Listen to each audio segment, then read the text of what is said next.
அன்புள்ள நண்பர்கள் அனைவருக்கும் வணக்கம்.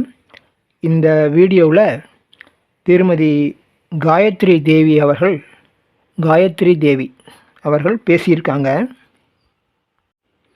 எல்லோருமே சொர்க்கத்துக்கு போகணும், சந்தோஷமாக இருக்கணும், சுகமாக இருக்கணும், நிம்மதியாக அமைதியாக நல்லா பவராக ஆனந்தமாக இருக்கணும், யாருமே துன்பப்படக்கூடாது, கஷ்டப்படக்கூடாது, பர்மனண்ட்டாக சந்தோஷமாக சுகமாக அமைதியான ஒரு நிம்மதியான ஒரு வாழ்வை அடைய வேண்டும் அப்படின்னு தான் அவங்க இவ்வளோ தூரம் வலியுறுத்தி சொல்கிறாங்க. அப்படி நம்ம சொர்க்கத்துக்கு போகணும், அப்படிப்பட்ட உயர்ந்த ஒரு சுகதாமன்னு சொல்லுவாங்க, சுகமான இடம், சந்தோஷமாக இருக்க வேண்டிய இடம், அமைதி, மிக மிக அமைதியான ஒரு சூழ்நிலை அங்கே இருக்கும். அப்படிப்பட்ட சொர்க்கத்துக்கு நம்ம போகணும்னு சொன்னால் இப்போ நம்ம சிவநிலையை அடையணும், அதாவது சிவனோட செட் ஆகணும். சிவநிலையை அடைஞ்சாதான் ஆமாம், அதாவது முக்தி நிலை. முக்தினா முழுமை, அந்த முழுமையாக அடையணும். அதாவது இதற்கு மேல் லாபம் இல்லை அப்படிங்கிற மிக உயர்ந்த நிலை முக்தின்னு சொல்கிறது. முற்று பெற்ற நிலை, அதாவது திருப்தியாக இருக்கக்கூடிய, சிவனோடு செட் ஆகிட்டோம், அது சிவகதி அடைஞ்சிட்டோம், நம்ம சிவமாகவே மாறிட்டோம். சிவநிலை, சிவகதி அல்லது முக்தி, முற்று பெற்ற நிலை, முழுமை. அந்த நிலையை நம்ம இப்போ அடையணும். அப்போ நம்ம ஆசையற்ற தன்மைக்கு போகணும். ஆசையற்ற தன்மைக்கு போயிட்டு திருப்தியாக இருந்துட்டு சிவநிலையை நம்ம அடையணும். அப்படி அடைஞ்சாதான் அந்த சொர்க்கம்னு சொல்லக்கூடிய அந்த வாழ்க்கை, சொர்க்கம், சுகமான வாழ்க்கை, சந்தோஷமான வாழ்க்கை, ஒரு பவர்ஃபுல்லான ஒரு நிலை, பர்மனண்ட்டாக சுகமாக சந்தோஷமாக இருக்கக்கூடிய ஒரு நிலையான வாழ்வு, நித்திய நிலையான வாழ்வது. அப்படிப்பட்ட சொர்க்கத்துக்கு போகணும்னா இப்போ நம்ம சிவகதி அடையணும், அதாவது முக்தி அடையணும், முழுமை அடையணும். நல்லா புரிஞ்சுங்க. வாங்க வீடியோக்குள்ளே போகலாம். ஹலோ சகோ, இதெல்லாம் வள்ளல் பெருமானார் கஷ்டப்பட்டு தவம் பண்ணி இதெல்லாம் தெரிஞ்சு அதுக்கப்புறம் இறைவன் அடைஞ்சார். எப்படின்னா பார்த்தீங்கன்னா பயங்கரமான ஒரு தவம், சாதாரணமாக நினச்சிடாதீங்க. வள்ளல் பெருமானாரை பயங்கரமான, எப்படி சொல்கிறது, நீங்கள் கொடுத்தேனா தான் நான் சாப்பிடுவேன், கொடுக்கலன்னா நான் சாப்பிட மாட்டேன் அப்படின்னு சொல்லி அவ்வளோ எப்படி சொல்கிறது, அப்படி உடம்ப வருத்திக்கிட்டு, அதுவும் அவருக்கு அழுது தாரையே இருக்குமாம்மா, கண்ணுக்குள்ள பார்த்தீங்கன்னா தாரையே இருக்குமா. அந்த மாதிரி அவ்வளோ தவம் பண்ணி அதுக்கப்புறம் இந்த நிலையெல்லாம் அவர் கண்டுபிடிச்சு எல்லாமே பண்ணியிருக்கார். ஆனால் இது சாத்தியமான்னு கேட்டால் அதை அவரே சொல்கிறார், கடை விரித்தோம் கொள்வார் இல்லை கட்டிவிட்டோம் அப்படின்னு. காரணம் என்னன்னா, அந்த நிலை வள்ளல் பெருமானார் பட்ட கஷ்டங்களை படக்கூடிய ஒரு நிலையில ஒருத்தம் கூட இல்லை. இது வரைக்கும் ஒருத்தம் கூட அடைஞ்ச மாதிரி ஒரு சாஸ்தியம் இது கிடையாது. ஆனா அது ஒரு சொல்றார், சாலைக்கு இறைவன் வருவார், அப்ப நீங்க பெற வேண்டியதெல்லாம் பெறுவீங்க அப்படின்னு சொல்லி வள்ளல் பெருமானார் சொல்றார். அது எப்படின்னா எளிமையான முறையில் பெறுவீங்கன்னு சொல்றார். நினைச்சு பாருங்க, இவ்வளோ கஷ்டப்பட்டு இவளை தெரிய வச்சு இவளை தெரிஞ்சு அதுக்கப்புறம் அவரை அடைஞ்சு, அதுவும் கூப்பிட்டு யாரும் வராம அதை சாலைக்கு வரும்போது இறைவன் அருட்பெருஞ்சோதி ஆண்டவர் சாலைக்கு வரும்போது அத்தனையும் நீங்க பெறுவீங்க, பெற வேண்டியது அனைத்தையும் நீங்க பெறுவீங்க அப்படின்னு சொல்றார். அந்த மாதிரி பாத்தீங்கன்னா இதெல்லாம் அவர் கஷ்டப்பட்டு பண்ணின ஒரு விஷயம், அருமையான ஒரு விஷயம், சாதாரண இல்லை. அவ்வளோ தவம் பண்ணா மட்டும்தான் இதெல்லாம் சாத்தியம். இதெல்லாம் சாத்தியப்பட்டு அவர் செஞ்சிருக்கார். இப்போ அவரை ஃபாலோ பண்ணி வரேன்னு சொல்லி தவம் இருக்கேன், நான் இதுல இந்த நிலையில இருக்கேன், இத்தனாவது நிலையில எல்லாம் இருக்கேன் அப்படின்னு எல்லாம் சொல்றீங்க எல்லாருமே பாத்தீங்கன்னா பொய்மான நரகங்கிறது வேற ஒண்ணும் இல்லை. நரகத்துல எவ்வளவு பாடுபடுறாங்கன்னு தூரமா நின்று பார்க்க வைப்பாங்களாம். அதுவே காது வாய் எல்லாம் கசக்குமா. அந்த அளவுக்கு நாத்தம் அந்த அளவுக்கு மூக்க தொலைச்சி நாத்தம் வாய்க்கும் காதுக்கும் போகுமா. ஸோ அந்த மாதிரி ஒரு நிலையில சிவசிவன் இருக்கிறவங்களே இருக்காங்களாம். காரணம் என்னன்னா, இந்த அளவுக்கு இப்ப வள்ளல் பெருமானார் அடைஞ்சார் பார்த்தீங்கன்னா ஒரு உன்னத நிலை. அந்த உன்னத நிலையை அடையாம அந்த 10 நிலை 9 நிலை இப்படி போய் மாற்றவனுங்க எல்லாம் என்ன ஆகுறானுங்களா, அந்த மாதிரி பொய்மான இருக்கும் போயிட்டு அதுலேருந்து அது எவ்வளோ நாள் இருக்கணுமோ அவ்வளோ நாள் வரைக்கும். அது எவ்வளோ கஷ்டம் தெரியுங்களா? சாதாரண விஷயம் கிடையாது. அந்த நரனா போகிறவனோட கஷ்டத்தில் பாதி கஷ்டம் அது வருது. சிவன் இருக்கிறவனா அங்கே இருக்கிறாங்கன்னா பார்த்துக்கோங்க எவ்வளோ கஷ்டன்றது. அதனால வந்து நல்லா தெரிஞ்சுக்கணும். நம்மளோட கல்கி மகதி, அதாவது கல்கி அவதாரம் எடுத்து வருவார் அப்படிங்கிறது நமக்கு தெரியும். முன்னாடியே வந்து எல்லாருமே சொல்லியிருக்காங்க. அதே மாதிரி வள்ளல் பெருமானார் தான் இதெல்லாம் சொல்லியிருக்கார். அதே மாதிரி தான் இவரும் சொல்லியிருக்கார். ஸோ அந்த மாதிரி வந்து பார்த்தீங்கன்னா அந்த நீங்கள் இதை சொன்னானவே இது போட்டோன்னவே எனக்கு வந்து அப்பா இவ்வளோ பெரிய விஷயத்த வந்து நம்ம பண்ண முடியுமா அப்படிங்கிறதெல்லாம் போய் இறைவனோட அந்த பெருங்கருணையினால அவர் 12வது சன்னதமே பார்த்தீங்கன்னா என்னன்னா நமக்காக வாங்கியிருக்கார். அதை தான் வள்ளல் பெருமானார் சொல்றார். சாலைக்கு ஆண்டவர் வருவார், அவர் உங்களுக்கான சன்னதங்களை வாங்கி அவர் வந்து என்ன பண்றாருன்னா உங்களுக்கான ஒரு ஒரு எளிமையான முறையில வந்து இறைவன் அடையக்கூடிய பாக்கியத்தை உங்களுக்கு வந்து அருள்வார். நீங்க பெற வேண்டியதெல்லாம் பெற்றிருக்குவீங்க. எப்படின்னா எளிமையான முறையில. எப்படி பார்த்தீங்களா? அவரோட தீர்க்க தரிசனம் எப்படி இருக்குன்னு பாருங்க. அது எளிமையான முறையில பெற்றிருக்குவீங்கன்னு. நம்மளாம் ஓட்டாண்டிங்க நினைச்சு பாருங்க. இவ்வளவு 13 நிலையெல்லாம் அடையறதுக்கு எவ்வளவு பாடுபட்டார் வள்ளல் பெருமானார். அந்த மாதிரி நம்ம பாடுபடுவோமா? நினைச்சு பாருங்க. ஒரு நேரம் 2 நேரம் சாப்பிடாம இருந்து தவம் இருக்கிறதே பெரிய விஷயம். அதுக்குள்ள நம்ம பாத்ரூம் போகணும், அதுக்குள்ள பசிக்குது, அதை பண்ணுது, இதை இவ்வளோ பிரச்சனைகளை நம்ம வந்து சால்வ் பண்ணோம். மீறி மீறி போனா நான் அதிகமா தவம் பண்ணதுன்னு பார்த்தீங்கன்னா 5 மணி நேரம் பண்ணியிருக்கேன். அதுக்கு மேல இன்னும் பண்ணதே கிடையாது. எனக்கு தெரிஞ்சு வந்து 5 மணி நேரம் பண்ணியிருப்பேன், அவ்வளவுதான். அதுக்கு மேல வந்து நான் வந்து தவத்துல உட்காந்துருப்பேன் நான் தொடர்ந்துன்னு எனக்கு தெரியாது.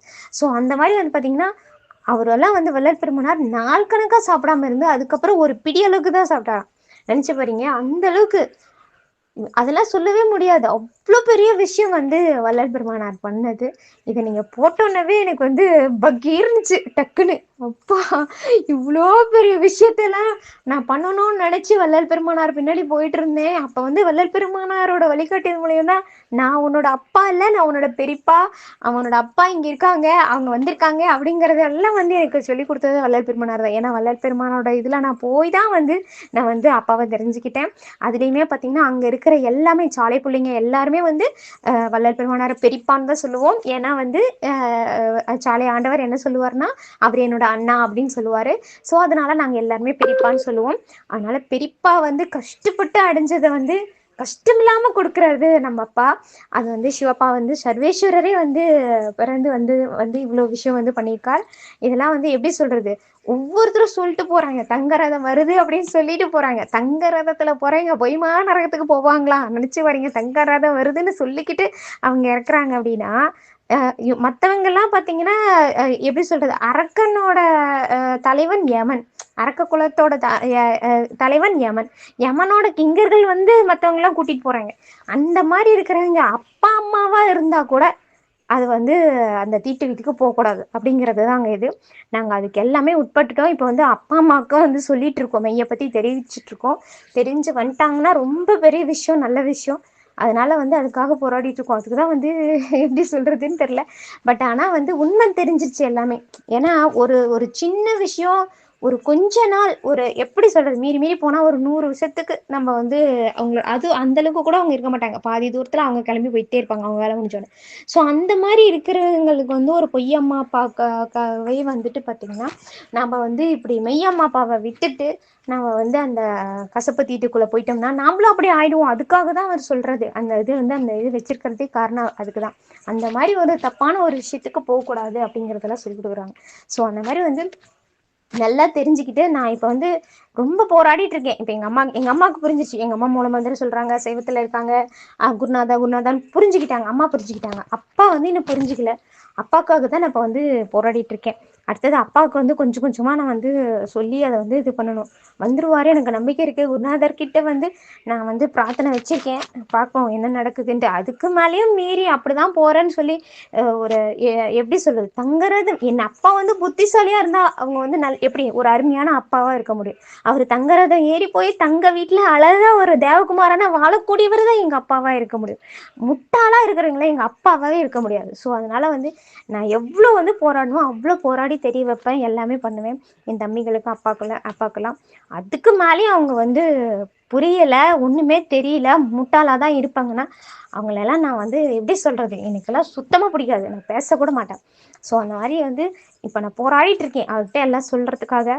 பார்க்கல. என்ன வந்து 6 மாசம் வரையும் பேசக்கூடாதுன்னு சொல்லியிருக்காங்க. ஏன்னா 6 மாசம் வரையும் நீங்க நல்லா படிங்க, அந்த வேதத்தை நல்லா படிங்க. என்னென்ன நடக்குது, என்ன நடந்திருக்குன்னு முதல்ல நீங்க படிங்க. நீங்க படிச்சு தெரிஞ்சுக்கிட்டதுக்கு அப்புறம் தான் வெளியே பேசணும்னு சொல்லியிருக்காங்க. அதனால இப்ப பல்ல கடிச்சிட்டு கம்முன்னு உட்காந்து அதை படிச்சுட்டு இருக்கிறோம். அருமையா இருக்கு. அது ஒரு முதல்லாம் வந்து பாத்தீங்கன்னா 10 நிமிஷம் 1/4 மணி நேரம் படிச்சுட்டு இருந்தோம்.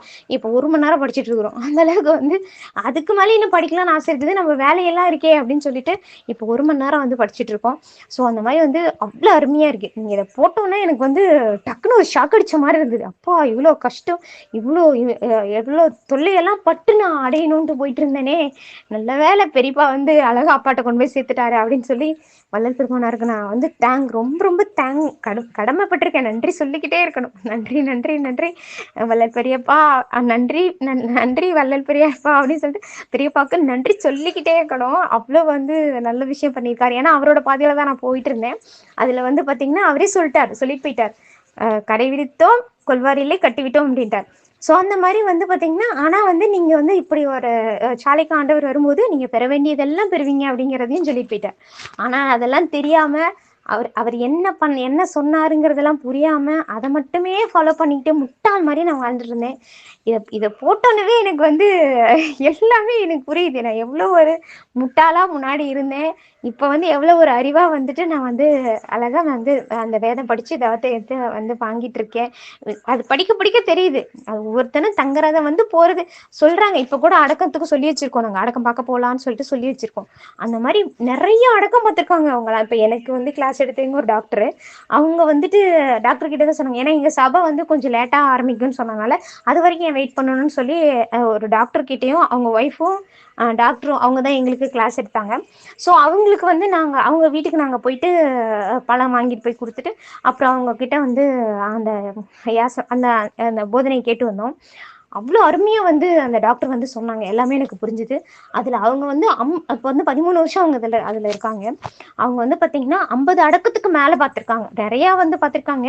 அதுல வந்து அவங்களுக்கு வந்து ரொம்ப எப்படி சொல்றது, நிறைய பார்த்திருக்காங்க. ஆனா வந்து ஃபர்ஸ்ட் அந்த பார்த்த அந்த 50 அடக்கம் வந்து அவங்கள இன்னமும் வந்து மறக்க முடியல அப்படிங்கிறாங்க. இன்னமும் நிறைய பார்த்துட்டு இருக்காங்க. அது எவ்வளோன்னு எங்களுக்கு கணக்கு தெரியல. ஆனா ஃபர்ஸ்ட் ஒரு 50 அடக்கம் பார்க்கும்போது அவ்வளோ நாங்க மெய் செலுத்த போயிட்டோம் அப்படின்னு சொன்னாங்க.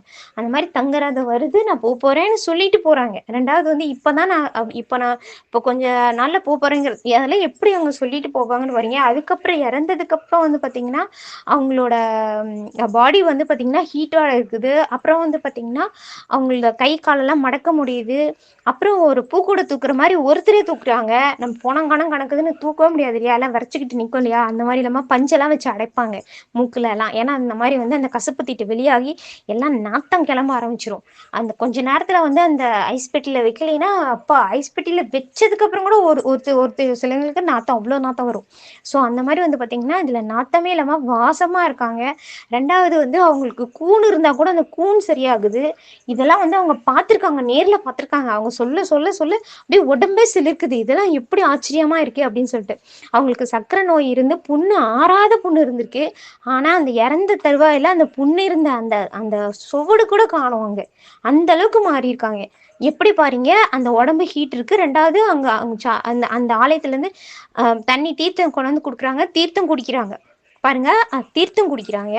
எவ்வளவு பெரிய விஷயம் எல்லாம் நடந்துட்டு இருக்கு. அவ்வளோ வந்து எப்படி சொல்றது, அடக்கம் பார்க்க போறனாவே எல்லாரும் அவ்வளோ ஹாப்பியா வராங்க. ஏன்னா எல்லாமே தெரியுது. அதுலயும் ஒருத்தங்களோட அவங்க அப்பா வந்து இதுலதான் மெயில தான் இருக்காங்க. ஃபர்ஸ்ட் பார்த்தா அந்த சிம்டம்ஸ் தெரியலன்னு சொன்னோன்னே அவங்க வந்து என்னன்னு சொல்றாங்க, அவங்க அப்பாவுக்கு வந்து ஏதோ தப்பு பண்ணிட்டாரா என்னன்னு தெரியலையே, அந்த சிம்டம்ஸ் தெரியலனா அப்ப இந்த ஆண்டப்பு வந்து ஓடிடலாம் அப்படின்னு சொல்லிட்டு அவங்களும் நினைச்சிட்டு இருந்திருக்காங்க. அதாவது மதுரையில ஒரு சகோ இருக்காங்க, காமினின்னு சொல்லிட்டு. அவங்களோட அப்பா வந்து மெயில மாறி இருக்காரு. மாறி ஆனா வந்து வேதம் வந்து அதிகமா படிக்க மாட்டாரு, கொஞ்சம் தான் படிப்பாரு, கொஞ்சம் படிப்பாரு. ஆனாலும் வந்து அந்த மூல மந்திரம் விடாம சொல்லியிருக்காரு. காலையிலயும் நைட்டும் வந்து பாத்தீங்கன்னா மூல மந்திரம் சொல்லிக்கிட்டே இருந்திருக்காரு. அது வந்து வேதமும் வந்து ஓரளவுக்கு படிப்பாரு, ரொம்ப வந்து அவளை இன்வால்மெண்ட் காட்ட மாட்டாரு. அவர் இறந்த போது பாத்தீங்கன்னா அந்த சிம்டம்ஸ் அதாவது அடக்கமான போது, இறந்த போதுன்னு சொல்லக்கூடாது, அடக்கமான போது பாத்தீங்கன்னா அந்த சிம்டம்ஸ் தெரியல அப்படின்னு நினைச்சிட்டு அவங்க வந்து ஒருத்தங்க சொல்லியிருக்காங்க அவங்க அந்த பொண்ணுகிட்ட, அந்த சிம்டம்ஸ் தெரியல, நீ உங்க அப்பா வந்து அடக்கம் ஆயிட்டாரு வந்து பாரு பாருங்க அந்த சிம்டம்ஸ் தெரியற மாதிரி தெரியல அப்படின்னு சொல்லி ஒருத்தங்க சொல்லியிருக்காங்க. இவங்களும் அதை நம்பிட்டு சரி இந்தாண்ட போய் பார்ப்போம், பார்த்துட்டு அந்த மாதிரி இல்லைன்னா நம்ம அந்த பக்கமா வந்து ஓடி போயிடலாம் அப்படி. ஏன்னா நமக்குள்ள தெய்வம் இருக்கிறனால அந்த மாதிரி தீட்டு இடத்துல வந்து நம்ம வந்து இருக்கக்கூடாது, அந்த பிம்பத்தையே பார்க்கக்கூடாது. அப்புறமே அங்க வந்து இல்லைங்க சிம்டம்ஸ் தெரியுது, அங்க பாருங்க அவர் அவர் முகம் எப்படி சிரிச்ச முகமா இருக்கு, அதுக்கப்புறம் பாத்தீங்கன்னா உடம்பு சூடு இருக்கு, அதுக்கப்புறம் தீர்த்தம் கொடுத்து பாருங்கன்னு சொன்னா கொடுத்தா குடிக்கிறாரு.